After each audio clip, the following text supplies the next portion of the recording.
I'm about to board my flight for San Salvador. U.S. Senator Chris Van Hollen of Maryland said on Wednesday he was flying to El Salvador to check on a wrongly deported man and discuss his release with officials there.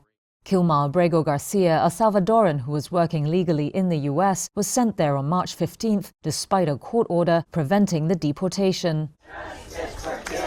His case has sparked protests, while judges have ordered President Donald Trump's administration to help bring him back to the U.S. The Supreme Court has ruled 9-0, that he was illegally taken out of the country and put in a prison in El Salvador. And this is about due process. This is about rule of law. Van Hollen's fellow Democrats say the case shows worrying signs that the Trump White House is willing to disregard the judiciary. It comes as lawyers representing Venezuelans sent by the U.S. to an El Salvador prison say their clients are being denied access to attorneys and contact with the outside world. A deal struck between Trump and the Salvadoran government in March saw hundreds of Venezuelans sent to Latin America's largest prison, the Terrorism Confinement Center, in an immigration crackdown. The lawyers say they have not been able to visit, speak to, or find out the whereabouts and conditions of their clients.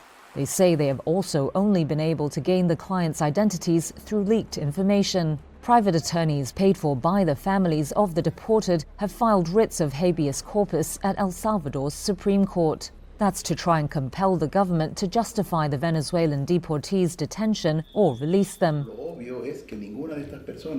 Jaime Ortega, whose law firm is representing dozens of them, told Reuters he has received no response to any of those petitions.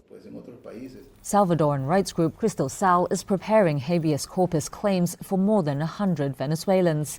But director Noah Bullock is not optimistic, saying his group previously filed over 7,200 claims for local Salvadorans. And less than 1% of those claims have been resolved by the court. So in the case of the Venezuelans deported to El Salvador, we don't have much confidence that the courts will be able to show independence and provide judicial relief to those people. Salvadoran President Nayib Bukele, who visited the White House on Monday, has overseen the removal of his country's Attorney General and all 5 Supreme Court judges who were replaced by loyalists. El Salvador's presidency did not immediately respond to requests for comment.